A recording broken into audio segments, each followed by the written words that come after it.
Negara Brunei Darussalam mengiktiraf kepentingan memupuk ekosistem bagi mewujudkan startup atau syarikat perintis. Startup tempatan bukan sahaja perniagaan biasa, tetapi benih inovasi yang mendorong negara kepada kemakmuran di masa hadapan. Perkara tersebut dikongsikan semasa perasmian sidang kemuncak Brunei Startup 2024. Sidang menghimpunkan banyak pihak, antaranya startup tempatan dan antarabangsa, pengusaha dan pakar industri. Tujuannya ke arah memupuk pertumbuhan, kerjasama dan inovasi dalam ekosistem syarikat perintis di negara ini. Memandangkan negara terus memupuk ekosistem perintisan, sidang menjanjikan sebagai pemangkin bagi inovasi dan kerjasama masa depan. Dianjurkan oleh LKEB melalui kerjasama DARE dengan Makmal Inovasi Brunei, sidang idea-idea baharu menjalin kerjasama dan memperkasa startup yang memimpin inovasi dalam pembangunan ekonomi.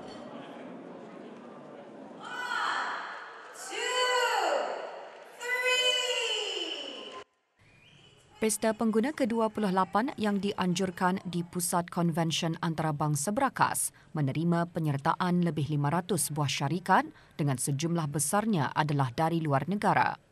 Dengan tema New Year, New Me, pesta berfungsi sebagai saluran bagi pengunjung untuk meneroka resolusi tahun baru. Seperti penganjurannya sebelum ini, lazimnya Pesta Pengguna menjadi medan dan peluang bagi orang ramai untuk membeli pelbagai produk baharu dan terkini yang diimpikan dengan tawaran-tawaran menarik dan hebat. Pesta Pengguna diadakan selama 5 hari.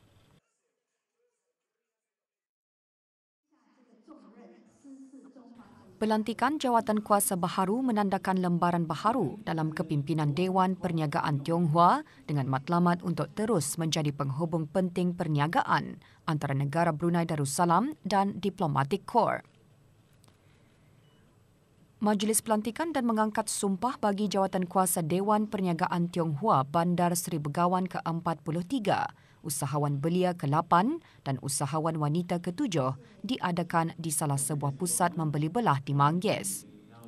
Dewan Perniagaan Tionghoa menekankan kepentingan menarik pelaburan langsung asing FDI ke negara ini.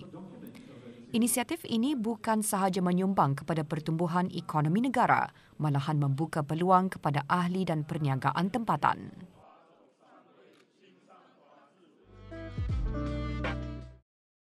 Beras tempatan Sembada mampu menjadi beras pilihan utama orang Brunei kerana kualitinya setanding dengan beras import. Dengan sokongan daripada pengguna domestik, Sembada dijangka dapat membantu dalam mempelbagaikan lagi sumber ekonomi negara dari bergantung sepenuhnya kepada hasil minyak dan gas. Ia juga sekaligus mendukung petani dan peladang tempatan dalam mengukuhkan lagi sektor industri pertanian di negara ini. Dengan kualiti yang terjamin, beras Sembada keluaran syarikat Wasan Milling Company Sendirian Berhad mendapat sambutan menggalakkan daripada orang ramai. Salah sebuah restoran terkemuka tempatan telah pun menjadikan Sembada sebagai menu utama. Makan ceria membeli stok terus daripada WMC iaitu Wasan Milling Company sebanyak 2 kali untuk memastikan ketahanan dan kualiti yang terjaga. Di mana setiap kali kami mengambil stok ianya baru diproses sehari sebelumnya. Dengan adanya stok beras tempatan yang agak stabil masa ini, insya-Allah menu lokal akan kami teruskan di masa akan datang dan kami berhasrat untuk membanyakkan lagi menu-menu daripada bahan beras Sembada ini.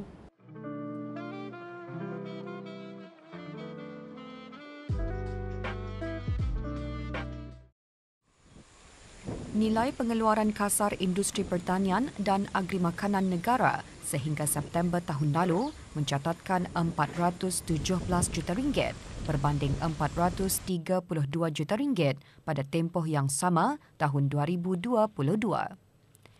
Lebih RM125 juta disumbangkan oleh sektor agri makanan dengan industri produk tambah nilai dan proses ternakan merupakan penyumbang terbesar.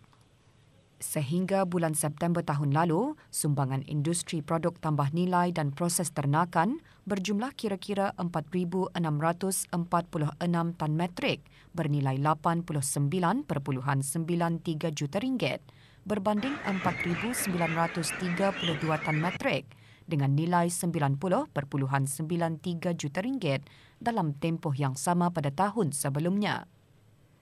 Industri produk tambah nilai dan proses tanaman pula menyumbang sebanyak 983 tan metrik bernilai RM6.04 juta berbanding 871 tan metrik dengan nilai RM4 juta.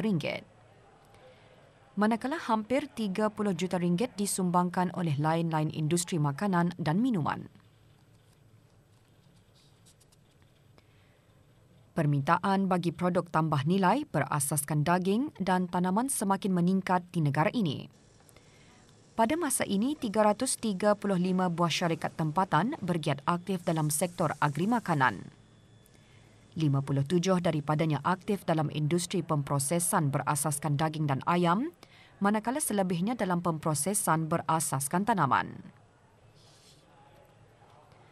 Penggunaan teknologi moden serta inovasi berasaskan pasaran dan pengetahuan memacu pertumbuhan sektor tersebut.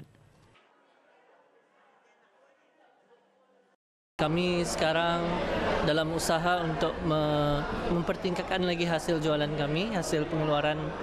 Kami ada menembus market Singapura sudah sekarang. First shipment sudah dibuat, jadi di Mustafa Center. And untuk produk-produk yang lain, kami lebih fokus kepada mempertingkatkan mutu dan kualiti dari segi kandungan dan juga packaging. So packaging sekarang kami ada new packaging baru dan kami cuba memperkenalkannya secara berperingkat lah. Kami memproduksi setiap hari 100 lebih. Kami kalau sebulan 1000 lebih kami memproduksi brutak daging kami. InsyaAllah kami pun akan meningkatkan lagi penjualan kami ke luar negeri ataupun di Sarawak. Kami InsyaAllah kami dibantu oleh DER sama Brunei Gandim. InsyaAllah ke Sarawak dan Singapura macam itu. Kami targetlah meningkatkan lagi penjualan kami.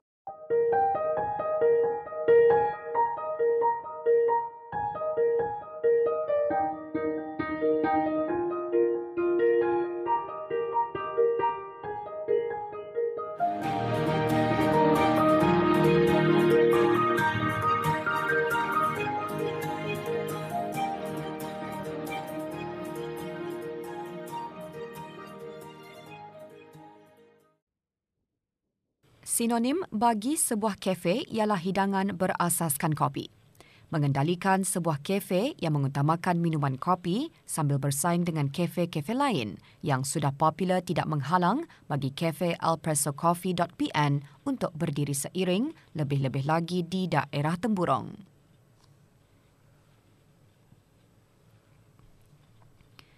Ia kini menjadi satu-satunya kafe yang dibuka di daerah berkenaan sejak bulan Jun tahun lalu di bangunan Kompleks Perniagaan Bumi Putra Bangar. Alpressocoffee.bn menawarkan minuman kopi antaranya Americano, Cappuccino dan Cafe Latte selain pilihan minuman teh bagi mereka yang bukan penggemar kopi. Membuka Alpresso ini adalah sebagai inisiatif juga salah satunya untuk membangun dan memajukan lagi infrastruktur perekonomian domestik lokal untuk daerah Temburong itu. Dan alhamdulillah selepas ditubuhkan Alpresso ini, Alpresso mampu menyediakan ruang dan peluang pekerjaan bagi seramai 3 pekerja tempatan yang terdiri daripada belia-belia Temburong itu sendiri. Tertubuhnya kafe ini juga membuka idea dan konsep untuk mempelbagaikan lagi produk daerah Temburong kepada orang ramai agar mencuba produk kopi yang ditawarkan. Meskipun baru beroperasi, maklum balas daripada para pelanggan akan dijadikan rujukan masa depan. Sesebuah perniagaan juga setentunya akan memberikan pelbagai cabaran. Namun bagi pemilik bersama Alpresso, segala cabaran itu dijadikan dorongan untuk memperbaiki lagi perniagaan dengan menggunakan medium yang digelar product criticism. Produk kritik ini mengambil 3 fasa. Fasa yang pertama adalah untuk fasa menganalisa. Menganalisa sebelum wujudnya produk kami analisa apa produk yang akan dibuat dan kenapa produk itu dibuat macam itu. Dan yang kedua adalah dari segi desain. Fasa desain ini merangkum dari segi design ambience-nya, environment-nya, produk mengeksposkan produk itu dengan design macam mana, cup-nya macam mana, the branding macam mana. Itu fasa yang kedua. Fasa yang ketiga adalah kritik selepas ianya dibagi kepada user ataupun kepada customer. Jadi inilah yang mana membagi kami semangat untuk mendorong kami lebih lagi membuat yang lebih baik lagi akan datang. elpressocoffee.bn juga menawarkan perkhidmatan bancuh kopi di rumah atau dewan. Bagi orang ramai yang ingin menempah, boleh melayari Instagram elpressocoffee.bn.